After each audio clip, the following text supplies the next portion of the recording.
Cycle जो है वो यूज होता है। एजमा के इमीडिएट फेज में क्या चीज रिलीज होती है, थोड़ा सा रिकॉल करवाएं। इमीडिएट फेज इसके अंदर डीग्रेनुलेशन होती है। जब एलर्जन आता है ना कोई भी, तो मैस्ट सेल जो है वो रिलीज करना शुरू कर देते हैं हिस्टामिन जो है, ठीक है। ये फेज थोड़े से टाइम के लिए होती है। जो लेट फेज होती है डिस्निया की जो है, जो अटैक होता है अस्थमा का, उसके अंदर क्या क्या चीज़ रोल प्ले कर रही होती है, इन्फ्लेमेटरी मीडिएटर। उसमें से भी लिकोट्राइन्स जो है, ठीक है, लिकोट्राइन्स जो है, एंटी लिकोट्राइन्स भी बहुत इफेक्टिव होते हैं अस्थमा के अंदर। अच्छा, ये तो थी हमारी अस्थमा के अंदर जो पैथोजेनेसिस चलती है, ठीक है, जो मेन मैकेनिज्म चल रहा होता है। इसके अंदर वेगस नर्व का जो है वो क्या रोल होता है, वेगस नर्व का इसके अंदर क्या रोल होता है। जो वेगल नर्व होती है, वेगल नर्व जो है, जब मिकोजा डैमेज हो गया, थोड़ी सी एपिथेलियम डैमेज हुई, वेगल नर्व जो है वो एक्सपोज हो जाती है। तो वेगल नर्व जो है वो होती है इरिटेट, वेगल नर्व की इरिटेशन हो जाती है, और वेगल नर्व फिर एसिटाइल कोलिन रिलीज करना शुरू कर देती है, जिसकी वजह से फर्दर जो है वो ब्रोंको कंस्ट्रिक्शन जो है वो होती है। तो एस्थमा वाले पेशेंट में एंटी कोलिनर्जिक ड्रग्स जो होती हैं वो भी बहुत ज़्यादा इफेक्टिव होती हैं, ठीक है। Anti cholinergic drug acetyl choline के अगेंस्ट हमने यूज़ करनी होती है। इसमें वेगल जो है ना स्टिमुलेशन भी होती है एस्थमा की पैथोजेनेसिस के अंदर, जो ब्रोंकोस्पाज्म आता है उसमें तीसरा रोल जो है वो एसिटाइल कोलिन का भी होता है, ठीक है। हिस्टामिन ब्रोंकोस्पाज्म करवा रही है, लिकोट्राइन ब्रोंकोस्पाज्म करवा रहे हैं, और एसिटाइल कोलिन जो है ये ब्रोंकोस्पाज्म करवा रही है। तो इन तीनों के अगेंस्ट हमने ड्रग इस्तेमाल करनी होती हैं, एंटी हिस्टामिन, एंटी कोलिनर्जिक और एंटी लिकोट्राइन जो है, ठीक है। एस्मा की 3 थेरापी तो यहीं पे होती है। चौथी ड्रग जो है वो हम स्टीरॉयड यूज़ करते हैं क्योंकि इन्फ्लेमेशन है ये, ठीक है। और कुछ मिथाइलजैंथीन जो डेरिवेटिव होती है, सारी फार्माकोलॉजी है इसकी रेस्पिरेटरी सिस्टम की। एस्मा के ये पैथोजेनेसिस डन होगी, इसके फीचर देखते हैं कि पेशेंट को जो है सीवियर डिस्निया, डिस्निया तो होगा, सब रेस्पिरेटरी इलनेस में होता है। जो टिपिकल फाइंडिंग है इसकी एस्मा की, विस्लिंग होती है, वीजिंग, ठीक है। इसमें क्या होता है, वीजिंग जो है और चेस्ट जो है वो टाइट हो जाती है। म्यूकस जो है, म्यूकस बहुत ही ज़्यादा थिक आता है, म्यूकस बहुत ही ज़्यादा थिक आता है। अगेन ये एक्सपायरेशन का प्रॉब्लम आएगा, ठीक है। ये भी एक्सपायरेटिव ऑब्स्ट्रक्टिव डिसऑर्डर के अंदर एक्सपायरेशन का इशू आता है, ऑब्स्ट्रक्टिव डिसऑर्डर के अंदर एक्सपायरेशन का इशू आता है। तो अगर ये अटैक जो है रोज़ाना पेशेंट को रहता है और अटैक का ड्यूरेशन जो है वो 30 मिनट से भी एक्सीड कर जाता है, तो अगर एक 5-10 मिनट का अटैक होता है डिस्निया का, तो सीवियरिटी के हिसाब से बढ़ता जाता है। अगर 30 मिनट तक चला जाए उसको क्या कहते हैं, स्टेटस एस्थमेटिकस, ये वर्स एस्थमा होता है, ठीक है। तो ट्रीटमेंट में हमने क्या यूज़ करना है, एंटी इन्फ्लेमेटरी स्टीरॉयड यूज़ करने हैं। स्टीरॉयड के इनहेलर यूज़ होते हैं, ठीक है। और ब्रोंको डायलेटर यूज़ करने हैं। ब्रोंको डायलेटर जो ब्रोंको डायलेटर बीटा 2 को स्टिमुलेट करने वाली ड्रग्स होती हैं, बीटा 2 की एगोनिस्ट है।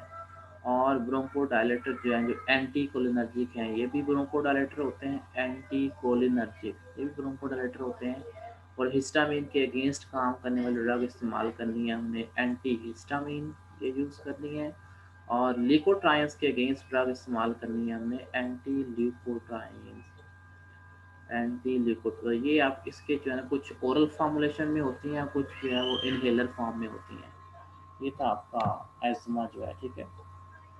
अगर नेक्स्ट देखते हैं, हमारी लास्ट ऑब्स्ट्रक्टिव डिसऑर्डर है ये ब्रोंकिएक्टेसिस। ये भी लार्ज एयरवे की डिजीज है।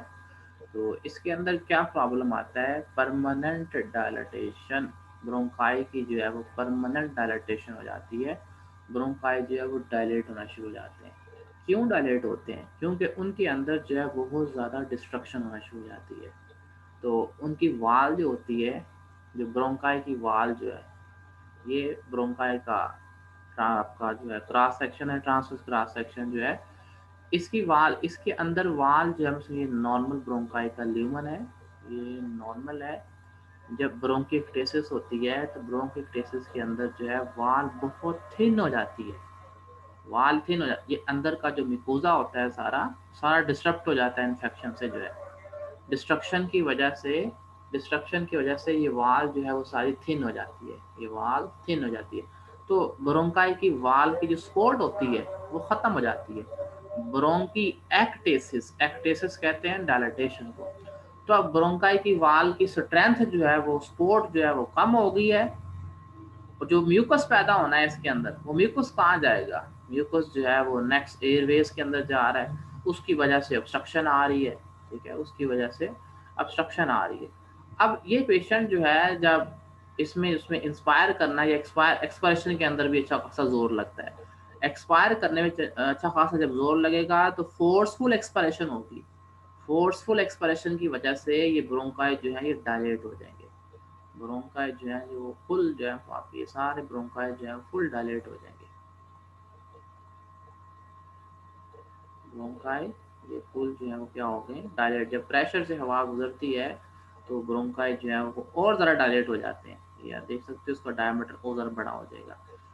अब ये ऐसा क्यों हुआ है, वाल बहुत थिन रह गई, थिन क्यों हुई है, बार बार इन्फेक्शन हुआ है, इन्फेक्शन की वजह से जो है वो डिस्ट्रक्शन हुई है, और डिस्ट्रक्शन स्मूथ मसल थे, स्पोर्टिंग टिश्यू, हर चीज़ तो डेड हो गई है, हर चीज़ की डिस्ट्रक्शन हो गई, नेक्रोटाइजिंग इन्फेक्शन है, इन्फेक्शन के बाद नेक्रोसिस चल रही है, क्लियर है। तो अब जिस जगह पे नेक्रोसिस होगी वहाँ पे अच्छी खासी पस भी बनेगी, पस पस बन जाती है, इतनी स्ट्रॉन्ग यहाँ पे इन्फ्लेमेशन चल रही होती है, स्ट्रॉन्ग इन्फेक्शन होता है। इसकी काजेस देखते हैं क्या क्या काजेस हो सकती हैं, ब्रोंकियोएक्टेसिस होती क्यों है। अगर आप म्यूकस जो एयरवेज के अंदर होता है उसको क्लियर ना किया जाए तो जो एयर अंदर हम लेके जाते हैं उसके अंदर जर्म्स होते हैं। अब ये सारे जर्म्स जो हैं जब म्यूकस को आप क्लियर करते हो स्पूटम बाहर आता है तो ये बहुत अच्छी बात होती है कि स्पूटम क्लियर हो रहा है, कि अगर स्पूटम अंदर ट्रैप होना शुरू हो जाए तो ये जितने जो जर्म्स हैं अंदर जाएंगे तो ये तो अंदर ही रुक जाएंगे, ये तो बाहर ही नहीं आएंगे, जब ये अंदर रुकेंगे तो फिर क्या करेंगे, इन्फेक्शन करेंगे। अब एक इसकी पैथोजेनेसिस ये है कि ऑब्स्ट्रक्शन हो गया, ये ऑब्स्ट्रक्शन क्यों हुई है, ट्यूमर की वजह से, ब्रोंकाई का कैंसर हो गया, ब्रोंकाई का जब कैंसर होता है तो म्यूकस क्लियर नहीं होता, ब्रोंकाई का ल्यूमन के अंदर जब कैंसर होगा, ट्यूमर हो गया, स्मोकिंग की वजह से हो गया ब्रोंकोजेनिक कार्सिनोमा, तो ल्यूमन के अंदर जब ट्यूमर हो जाएगा तो इसको म्यूकस को आप ऊपर नहीं ला सकते, म्यूकस जो है वो अंदर स्टक हो जाएगा, म्यूकस अंदर रुक जाएगा। अब म्यूकस के अंदर क्या है, एयर जो अंदर गई है वो सारे के सारे जो है वो इन्फेक्टिव ऑर्गेनिज्म लेके गई है, तो अब वो म्यूकस इन्फेक्टेड म्यूकस जो है वो अंदर रहेगा, उसको क्लियर ही नहीं किया आपने, तो ब्रोंकाई के अंदर जो है इन्फेक्शन होगा। अब वो इन्फेक्शन बार बार होगा जब तक आप उस म्यूकस को बाहर नहीं निकालोगे, तो वो इन्फेक्शन बार बार होगा, रिकरेंट इन्फेक्शन की वजह से इतनी ज़्यादा डिस्ट्रक्शन होती है, इस वजह से तो वाल इसकी थिन हो जाती है, क्लियर हो गया। अब इसके अलावा कुछ और काज भी, ये तो सेकेंडरी काज हुई, ब्रोंकोजेनिक जो है ट्यूमर हो, ये भी एक काज बनती है ब्रोंकियोलिटिस की, एक्वायर्ड काज। कंजेंटल काज क्या हो सकती है कि आप अपना म्यूकस ही क्लियर नहीं कर पा रहे, कोई ऐसी डिजीज लगी हुई है इसमें सिलिया खराब है, या म्यूकस बहुत ही ज्यादा थिक प्रोड्यूस हो रहा है वो भी बाहर नहीं आएगा, अगर म्यूकस बहुत ज्यादा थिक प्रोड्यूस हो रहा है वो भी बाहर नहीं आएगा, या फिर आपके सिलिया ठीक नहीं है, कार्टेगनल सिंड्रोम इस तरह होती है, सिलिया ठीक नहीं है, म्यूकस जो है बहुत थिक प्रोड्यूस हो रहा है, तो सिस्टिक फाइब्रोसिस वाले जो बच्चे होते हैं 7-8 साल की उम्र में ये डिजीज उनको अपीयर होती है, सिस्टिक फाइब्रोसिस भी कंजेंटल हेरिडिटी प्रॉब्लम है, तो इसमें म्यूकस बहुत थिक प्रोड्यूस होता है। अब म्यूकस इतना ज़्यादा म्यूकस जो है वो थिक प्रोड्यूस होगा, थिक म्यूकस प्रोडक्शन की वजह से उस म्यूकस को आप एक्सपायर नहीं कर सकते, वो आप जो है उसको जो है स्पिट आउट जो है वो करना मुश्किल हो जाता है, उसको जो सारा म्यूकस होता है, वहाँ पे प्रॉब्लम क्या होगा, जो जर्म उसके अंदर ट्रैप हुए होंगे वो ब्रोंकाई के अंदर ही रह जाएंगे, तो ब्रोंकाई के अंदर जो है वो रिपीटेड इन्फेक्शन करेंगे वो। तो ये दो इंपॉर्टेंट काजेज होंगी, हेरिडिटरी जो है, इसके अलावा अगर इम्यून सिस्टम जो है वो थोड़ा है तो फिर भी चांसेस होते हैं रिकरेंट इन्फेक्शन के, ये इसकी कंजेंटल काज होगी। और इसके अलावा अगर पेशेंट जो है वो एस्पायर कर लेता है, या नेक्रोटाइजिंग सुपरेटिव निमोनिया हो सकता है, ठीक है, एस्पायरेशन निमोनिया, वो भी ब्रोंकाई के अंदर जो है अभी भी काज बन सकती है। ज़्यादा कॉमन काज आपकी ट्यूमर से जो है वो ऑब्स्ट्रक्शन है, और सिस्टिक फाइब्रोसिस याद रखनी है, ये कंजेंटल इसकी वजह से ब्रोंकिटिस होती है। ब्रोंकिटिस से दान होता है क्या, रिकरेंट इन्फेक्शन होता है ब्रोंकाई का, जिसकी वजह से मिकोजा सब मिकोजा की नेक्रोसिस स्टार्ट हो जाती है। अच्छा, अब आपने मिकोजा सब मिकोजा डैमेज कर दिया। सब मिकोजा के अंदर ब्लड वेसल्स होती हैं, बेशक वो जीएलटी का हो या रेस्पी का हो। सब मिकोजा के अंदर तो ब्लड वेसल होती हैं ब्लड सप्लाई के लिए। तो मिकोजा बिल्कुल डिस्ट्रॉय हो जाएगा तो सब मिकोजा एक्सपोर्ट होगा, तो पेशेंट जो है, पेशेंट को जो है वो हीमोपेटाइसिस भी डेवलप हो जानी है। ठीक है, हीमोपेटाइसिस जो है वो ब्लड की स्पिटिंग भी होगी, फिर ब्लड भी आएगा स्पुटम के साथ साथ जो है।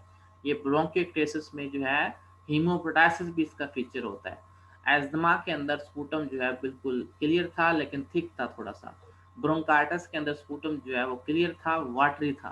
ठीक है, अब इस पेशेंट के अंदर जो है ब्रोंकियोक्टेसिस के अंदर स्पूटम, एक तो इसमें रिकरेंट इन्फेक्शन है, बार बार इन्फेक्शन हो रहा है। एक तो स्पूटम की क्वांटिटी बहुत ज्यादा होगी, क्वांटिटी बहुत ज्यादा होगी, और दूसरा वो जो स्पूटम पैदा होगा वो सारा फाउल स्मेल वाला जो है, वो फाउल स्मेल स्पूटम होगा। अब फाउल स्मेल जो है और उसके अंदर पास है, पास सेल्स होंगे सारे। क्यों ऐसा क्यों हो रहा है? रिपीटेड इन्फेक्शन की वजह से नेक्रोटाइजिंग इन्फ्लेमेशन चल रही है। हर चीज डिजोल्व हो जाएगी, हर चीज डिजोल्व हो जाएगी, और स्पूटम के अंदर जो है ब्लड भी आना शुरू हो गया है। आपने सब मिकोजा भी डैमेज कर दिया है, तो ब्लड वेसल भी एक्सपोज हो गए हैं। काजेस क्लियर हो गई है इसकी पैथोजेनेसिस जो है। काजेस क्या है इसकी? कंजेंटल काज बनती है सिस्टिक फाइब्रोसिस या कार्टेगनर सिंड्रोम जो है। कार्टेगनर सिंड्रोम के अंदर जो है वो आर्गन्स का मसला होता है कि आर्गन इधर वाले उधर, इधर वाले उधर हो जाते हैं। साइटस इनवर्सस, इसके 3 फीचर होते हैं इसके कार्टेगनर सिंड्रोम के। साइटस इनवर्सस जो है, साइनोसाइटस होती है, और ब्रोंकियोक्टेसिस होता है कार्टिंगल सिंड्रोम में। असल प्रॉब्लम जो है ये सीरिया का होता है, सीरिया इसमें ठीक नहीं बनते कार्टिंगल सिंड्रोम में। एक और डिजीज भी होती है young immotile cilia disease, young immotile cilia, same वही प्रॉब्लम है, इमोटाइल सीलिया, उसमें सिर्फ और सिर्फ सीलिया खराब है। Young immotile cilia, young immotile cilia मतलब सीलिया का प्रॉब्लम, ये कुछ कंजेंटल हेरिडिटी प्रॉब्लम होते हैं जो उसमें म्यूकस आप क्लियर नहीं कर सकते। तो मेन पैथोजेनेसिस के अंदर जो है वो जो स्टार्टिंग पॉइंट क्या होता है इसका, कि आपका म्यूकस अंदर ट्रैप हो गया है, वो बाहर नहीं आ रहा, जिसकी वजह से आपको बार बार रिपीटेड इन्फेक्शन होता है। क्लियर हो गया? ये आपकी ब्रोंकियोक्टेसिस जो है। ये सिस्टिक फाइब्रोसिस के बारे में थोड़ा मेंशन किया हुआ है, इसके अंदर जो है वो आपकी ये प्रोटीन जो होती है ये डिफेक्टिव होती है, CFTR जो है, इसकी वजह से म्यूकस जो है ना उसके अंदर वाटर नहीं आता। वाटर कंटेंट जो होती है सोडियम चैनल वाली ये प्रोटीन होती है, ये डिफेक्टिव हो जाती है, क्लोराइड जो है या सोडियम बाहर जो ट्रांसपोर्टेशन में प्रॉब्लम आता है। तो इसमें इस म्यूकस के अंदर वाटर वाले कंटेंट जो होते हैं वो थोड़े होते हैं, तो म्यूकस बहुत थिक हो जाता है। जो जितने भी एक्सोक्राइन ग्लैंड होते हैं, जितने भी एक्सोक्राइन ग्लैंड होते हैं उन सब के अंदर जो है थिक म्यूकस बनता है। पेंक्रियाटिक जो है वो भी थिक म्यूकस होता है, जो भी एक्सोक्राइन ग्लैंड होगा। रेस्पिरेटरी सिस्टम के सारे ग्लैंड जो गोल्ड सेल है वो भी थिक म्यूकस बनाते हैं। इसमें पेंक्रियाटिक इंसुफिशियंसी भी होती है, पेंक्रियाज भी खराब होता है बच्चे का।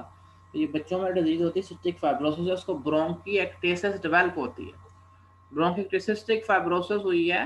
अब सिस्टिक फाइब्रोसिस होने के बाद ये क्या हो रहा है, म्यूकस की वजह से जो है वो डक्ट सारी बंद हो गई है। ये सारी देखिए सारा म्यूकस जो अंदर जमा हुआ है इसके। तो इतनी देर म्यूकस यहाँ पे रहेगा तो इन्फेक्शन तो होना है ना, तो ये होती है ब्रोंकियोक्टेसिस जो है। ठीक है, अच्छा, ब्रोंकियोक्टेसिस के अंदर जो है जो ज्यादा जो पार्ट अफेक्ट होता है लंग्स का वो नीचे वाला पार्ट होता है। एक्सरे में इतना वाजा नहीं आता ब्रोंकियोक्टेसिस जो है। एस्थमा का एक्सरे जो है वो भी नॉर्मल होता है।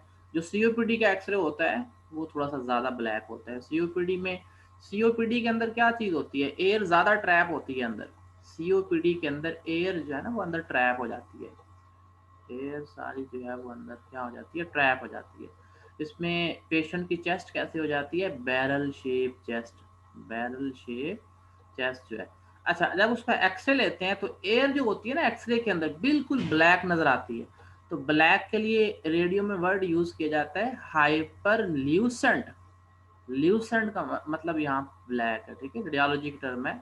ल्यूसेंट का मतलब होता है ब्लैक जो है, हाइपर ल्यूसेंट जो है कि उतना ही जो है उसका ब्लैक एक्सरे होता है, फुल ब्लैक। या वो न्यूमोथोरैक्स होती है या वो सीओपीडी वाले पेशेंट का, एम्फीसीमा वाले पेशेंट का एक्सरे होता है जो फुल ब्लैक होता है। एस्थमा वाले पेशेंट का एक्सरे जो होता है बिल्कुल नॉर्मल, उसमें एक्सरे में कोई फाइंडिंग नहीं आती। ठीक है, अच्छा रहे ब्रोंकियोक्टेसिस, उसमें यहाँ पे कुछ लोअर लोब के अंदर कुछ शैडोज नजर आते हैं। ठीक है, ट्रैम ट्रैक शैडोज होते हैं, कुछ इस तरह के शैडो नजर आएंगे आपको, ट्रैक की तरह बने होंगे ऐसे, ट्रैम ट्रैक शैडो होते हैं, tram track, tram track lower lobe के अंदर से जो आप सिर्फ नजर आ सकते हैं कुछ इसके अंदर सिस्टिक ब्रोंकिक्टेसिस के अंदर जो है। अब सीटी इसकी कंफर्मेटरी होता है, सीटी पे जो इजीली डायग्नोज हो जाता है सीटी स्कैन के लिए। सीटी का एक जो है वो है पिक्चर, इसके अंदर जो ब्रोंकाई होते हैं, ब्रोंकाई जो है बिल्कुल रिंग की तरह के, ये बिल्कुल थिन, ये रिंग जिस तरह बनी होती है, ऐसे रिंग की शेप होती है। तो ये रिंग शैडो होते हैं, मल्टीपल रिंग शैडो मिलेंगे आपको इस तरह के, मल्टीपल, बहुत ये थिन हो गए हैं सारे, ये रिंग शैडो हैं सारे। तो इस तरह के रिंग शैडो मिलते हैं इसके अंदर, ठीक है। ये ब्रोंकिक्टेसिस की जो सीटी की फाइंडिंग होती है उसके अंदर आपको क्या मिलेगा, रिंग शेप शैडो जो है, रिंग शैडो ये नजर आता है सीटी के अंदर जो है। ये इसकी सीटी की फाइंडिंग है। एक्सरे में तो ट्रैम ट्रैक जो है वो अपीयरेंस आती है, वो भी लोअर लो में मिलेगा। एक्सरे में भी हम इसको डायग्नोज नहीं इतना कर सकते। ब्रोंकिक्टेसिस जो है वो स्पूटम से और स्पूटम की क्वांटिटी से वैसे ही डायग्नोज हो जाती है कि इसको ब्रोंकिक्टेसिस है, ठीक है। स्पूटम क्वांटिटी बहुत ज्यादा होती है। पैथोजेनेसिस मैंने बता दिया कि इसमें क्या इश्यू होना है। ये एक तो म्यूकस क्लियर नहीं हो पा रहा ना, ऑब्स्ट्रक्शन की वजह से म्यूकस रुक गया है, उसकी वजह से क्या हो रहा है, म्यूकस ट्रैप हो गया है, उसकी वजह से इन्फेक्शन हो गया है। अब इन्फेक्शन जो है बाइलेटरल लोअर लोब जो है, दोनों लंग्स की जो है ना नीचे वाली लोब, आप देख सकते हो ये सारा ये पास है, येलो येलो सारी पास नजर आ रही है। ये नीचे वाली लोब तो बिल्कुल ये डेड हो चुकी है, इतना हिस्सा ये सारा डेड, ये स्टिल अभी भी अलाइव है। ये सारा ये ऑटोप्सी पे देखा गया ये ब्रोंकिटिस। अब इसका हल क्या होगा, अब इसका हल, ये तो वैसे डेड बंदे की ऑटोप्सी की हुई है। अब अलाइव बंदे के अंदर ब्रोंकिटिस से डायग्नोज हो जाए तो सर्जिकली इस लोब को निकालना पड़ेगा, फिर ये बचत होगी अगले लंग्स की जो है। ये इश्यू होता है इसके अंदर। Intense acute chronic inflammatory exudate होते हैं, ब्रोंकाई ब्रोंक्यूल के अंदर लिक्विड और डिस्क्यूमेशन ऑफ लाइनिंग, हर चीज उतर गई है, एपिथेलियम जो है वो सब कुछ डिस्ट्रॉय हो जाता है, सारी की सारी पस बन जाती है, अल्सर बन जाते हैं। इसी वजह से जो है वो हेमोपोटाइसिस वगैरह आ रही होती है। अब पेशेंट के क्लिनिकल फीचर पे आते हैं कि उसको परसिस्टेंट कफ होती है, बहुत ज्यादा कफ है। अच्छा, और इसमें जो स्पुटम है वो कैसा होता है, म्यूकोपुरुलेंट पस वाला स्पुटम है। और स्पुटम की क्वांटिटी में अगेन अगेन रिपीट कर रहा हूँ, क्वांटिटी बहुत ज़्यादा होगी। स्पुटम फाउल स्मेल होगा, येलो कलर वाला होगा, क्वांटिटी बहुत ज़्यादा होगी। 250 ml 24 आवर का इतना बनता है, 250 ml पर डे इतना स्पुटम आता है। अच्छा, इसके अंदर कहता है कि हीमोपोटाइसिस वाला एलिमेंट भी आ रहा है, और क्योंकि सब मेकोजा पे तो डैमेज हुआ है ना, हीमोपोटाइसिस भी शुरू हो जाएगी। पास वाला स्पुटम है, और पास वाला स्पुटम हो, क्रोनिक परसिस्टेंट कफ है। अच्छा, तो पेशेंट आता है उसको काफ़ी मतलब मंथ से जो है ना 3-4 माह से कफ है, उसको परसिस्टेंट कफ है, उसको परसिस्टेंट कफ है। लेकिन उसका जो स्पुटम है, स्पुटम बिल्कुल क्लियर है। क्या कहोगे इसके बारे में, पतला सा स्पुटम है। हिस्ट्री मैंने कुछ नहीं बताई, सिर्फ कफ और स्पुटम से आपने बताने की क्या खाद हो सकती है इन 4-5 डिजीज में से। एम्फीसी में ब्रोंकाइटिस है, ब्रोंकिटिस है, अस्थमा है, स्पुटम क्लियर है, वाटरी स्पुटम है, सिंपल ब्रोंकाइटिस है, जस्ट ब्रोंकाइटिस है, ये स्मोकर होते हैं ब्रोंकाइटिस जो है। अब इस पेशेंट के अंदर म्यूकोपुरुलेंट स्पुटम आ रहा है, म्यूकोपुरुलेंट स्पुटम आ रहा है। ये सारा कुछ डेवलप कैसे हुआ था, इन्फेक्शन से। 3 से बात चलाई थी कि इन्फेक्शन है, तो हमें इसके अंदर एंटीबायोटिक, सीओपीडी में मैंने एंटीबायोटिक नहीं यूज की, सिंपल उसको जो है ना डायलेटर यूज करने होते हैं, रेस्पिरेटरी ब्रोंको डायलेटर जो है, ठीक है। एस्थमा के अंदर एंटीबायोटिक नहीं यूज होती। ब्रोंकिक्टेसिस की थेरेपी क्या है, एंटीबायोटिक, फिजियोथेरेपी देनी है कुछ एंटीबायोटिक, क्योंकि उसमें इन्फेक्शन चल रहा है। इन्फेक्शन से बात स्टार्ट हुई तो साथ में फीवर भी होगा, लंबी चौड़ी काफ है और बुखार की हिस्ट्री भी चल रही है साथ में। स्पुटम कैसा है, पस वाला, बिल्कुल पस वाला, साथ में हीमोपोटाइसिस भी है। अच्छा, फिंगर की जो है वो क्लबिंग शुरू हो गई है। क्लबिंग क्या होता है, ये नेल जो होता है ना, फिंगर होती है पूरी ड्रम स्टिक नहीं जैसे होती, ये ड्रम स्टिक है। फिंगर ऐसी हो जाती है सारी, नेल रेज्ड हो जाता है अपने बेड से, नेल पूरा जो है वो रेज्ड हो जाता है कि ये नाखून को हिलने भी लग जाएगा अपने बेड से, जो है नेल बेड के ऊपर नेल पड़ा होता है, वो अपनी जगह से फ्लक्चुएट भी करता है, मोबाइल हो जाता है। ये क्लबिंग जो है ना, क्लबिंग की काज बहुत सारी होती हैं। रेस्पिरेटरी सिस्टम के अंदर क्लबिंग की काज कौन सी है? लंग कैंसर से भी क्लबिंग होती है, ब्रोंकिएक्टेसिस से भी क्लबिंग होती है, लंग अब्सेस से भी क्लबिंग होती है, और chronic inflammatory disease like sarcoidosis. ये लंग्स वाली 4 काज बता रहा हूँ। Lung abscess, lung tumour, sarcoidosis, और यहाँ पे एक ये आपकी ब्रोंकिएक्टेसिस जो है, तो इनमें क्लबिंग होती है। तो फिंगर जो है ये भी एक साइन है उसका। क्लबिंग की जीएटी की काज भी होती है, अल्सरेटिव कोलाइटिस, आईबीडी, वो काज भी होती है। क्लबिंग की और बहुत सी काजेज होती हैं, ठीक है। क्लबिंग का जो मेन मैकेनिज्म होता है इसकी स्टिल अभी भी अननोन है। बस यही कहते हैं कि ये हाइपोक्सीमिक आर्थ्रोपैथी हो गई है जी, ओस्टियोपैथी हो गई है, ओस्टियोबोन है, ओस्टियोपैथी। वो डिजीज हो गई है नेल के नीचे, क्यों? स्कीमिया की वजह से ऐसा इशू होता है। बस जैसे थ्योरेटिकल पॉइंट है, कोई वेल जो है अनएक्सप्लेन्ड नहीं है ये। कुछ क्लबिंग होती है, मेमोराइज करना पड़ता है जिसमें ब्रोंकिएक्टेसिस के अंदर जो है वो नेल के अंदर चेंजेस आती हैं। अच्छा, ब्रोंकिएक्टेसिस के अंदर और इशू क्या होंगे?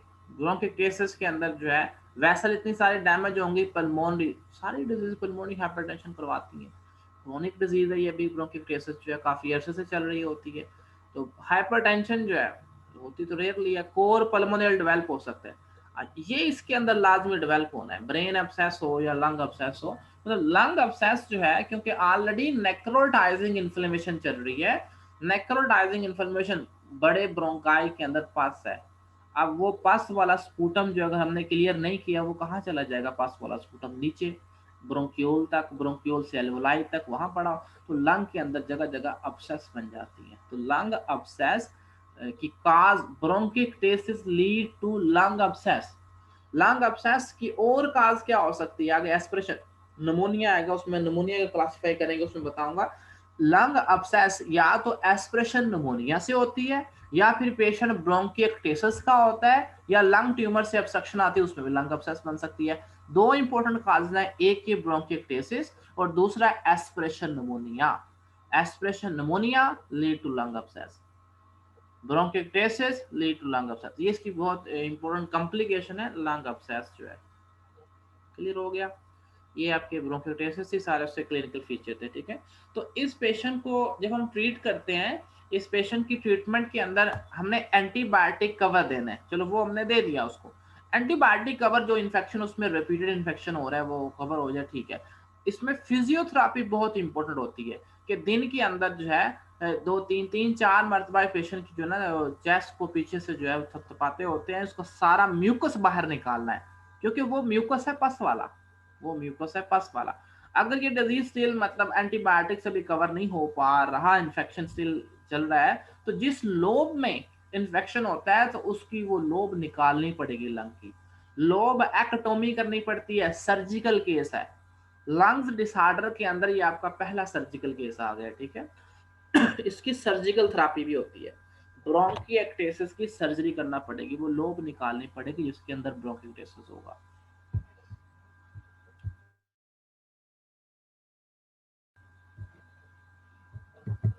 नेक्स्ट देखते हैं।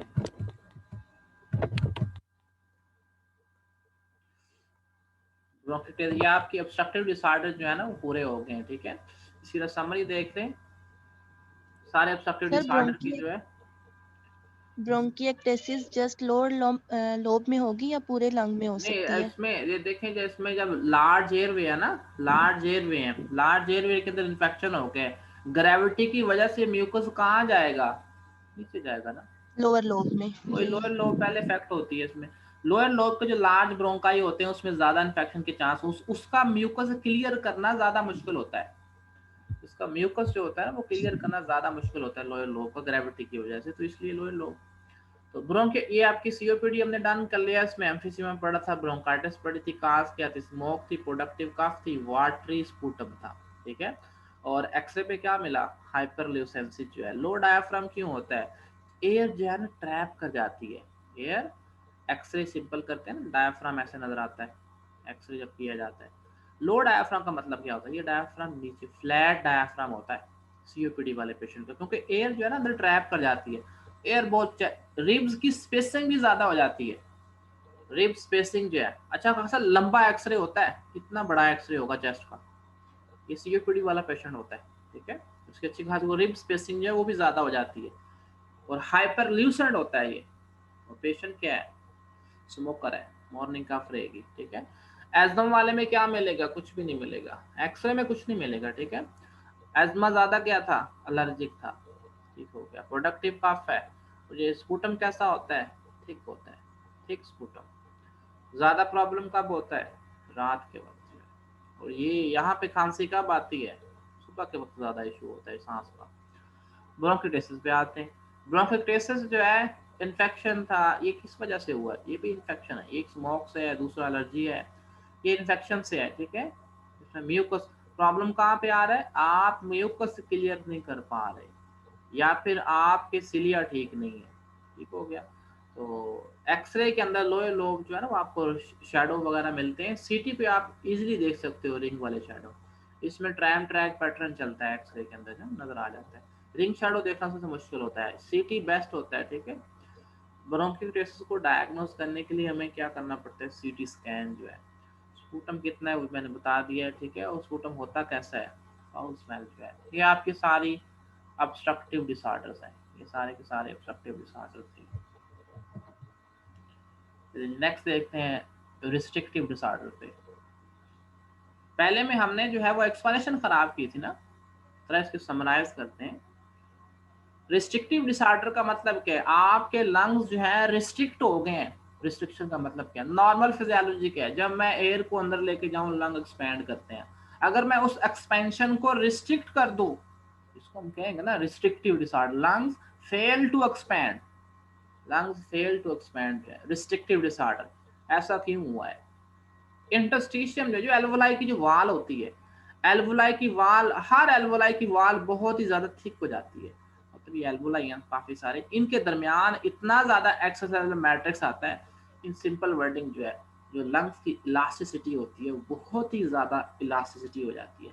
इलास्टिसिटी की फिजिक्स में डेफिनेशन क्या करते हो, कि किसी भी ऑब्जेक्ट पे जब आप फोर्स अप्लाई करते हो वो अपनी शेप को चेंज नहीं होने देते, ये इलास्टिसिटी होती है, इसी को कहते हैं ना इलास्टिसिटी जो है। तो अगर कोई भी ऑब्जेक्ट जो है बहुत ही ज्यादा इलास्टिक हो जाए तो क्या आप उसकी शेप जो है वो इजीली चेंज कर लोगे, मतलब आप इवन आपने उसको खींच के लंबा करना है या उसको एक्सपैंड करना है। तो ये इसके लिए मैं एग्जांपल देता होता हूँ कि लंग्स जो होते हैं, लंग्स जो है वो सिंपल बैलून है, आप उसमें आराम से एयर अंदर डाल लेते हो, ठीक है, डायफ्राम यूज किया, एयर अंदर चली गई। अब इसको अगर मैं जो है वो बैलून को कवर करो, क्या फुटबॉल में मुंह से हवा भर लोगे, नहीं सर। तो पंप लगाना पड़ेगा ना, मुंह से कैसे हवा भरेगी, वजह क्या है, जी सर। बैलून ज्यादा इलास्टिक है या रबर फुटबॉल वाला जो ब्लैडर होता है वो इलास्टिक है, वो ज्यादा इलास्टिक है, ठीक है। जी सर, फुटबॉल वाला। क्लियर होगी बात, नहीं टायर साइकिल टायर में मुंह से हवा भर लो, नहीं मैं कैसे भरूं, नहीं भरोगी ना, उसकी इलास्टिसिटी उतनी ज्यादा है, ठीक है, आप उसको एक्सपैंड नहीं कर सकते, जितना थिन होगा आप उसको इजिली एक्सपैंड कर लोगे। तो लंग्स क्या होते हैं, लंग्स की इंटरस्टिशियम के अंदर कोलेजन इलास्टिन इतनी ज्यादा आ जाती है, वो इलास्टिन, इलास्टिन आगे कहीं याद आया, इलास्टिन कोलैप्स करने वाली फोर्स है ये, इलास्टिन जो है, तो ये एक्सपैंड ही नहीं होने देगी लंग्स को, तो लंग्स क्या हो जाते हैं, रिस्ट्रिक्ट हो जाते हैं। अच्छा एक तो इश्यू उसमें ये आना है रिस्ट्रिक्टिव डिसऑर्डर के अंदर, ठीक है। रिस्ट्रिक्टिव डिसऑर्डर के अंदर आप लंग्स को एक्सपैंड क्यों नहीं कर पा रहे, कि लंग्स के अंदर पैथोलॉजी ऐसी चल रही है कि लंग्स जो है वो ज्यादा इलास्टिक हो गए, ठीक है, ज्यादा इलास्टिक हो गए, उनकी इंटरस्टिशियल लंग, सिंपल वर्डिंग के अंदर लंग सॉफ्ट हुआ करते थे अब हार्ड हो गए, लंग्स बहुत हार्ड होंगे, उनको एक्सपैंड करने में प्रॉब्लम आ रहा है, तो बहुत ज्यादा जोर लगा के जो है वो एयर अंदर ले जानी पड़ेगी। एल्वोलाई थिन हुआ करते थे, थिक हो गए हैं, एल्वोलाई थिन थे, बहुत ही ज्यादा थिक हो गए, तो इनको इनको जो है ना वो एक्सपैंड करना मुश्किल हो जाएगा। इतने थिक क्यों हुए हैं, इतने थिक हुए क्यों है, फाइब्रोसिस हो गई है ना, इतने थिक क्यों हुए हैं, जितने भी डिसऑर्डर है सबके अंदर होना यही है, फाइब्रोसिस जो है, ठीक है, उसकी काज नहीं मिली तो इडियोपैथिक। अच्छा ये सारे रिस्ट्रिक्टिव डिसऑर्डर होते हैं।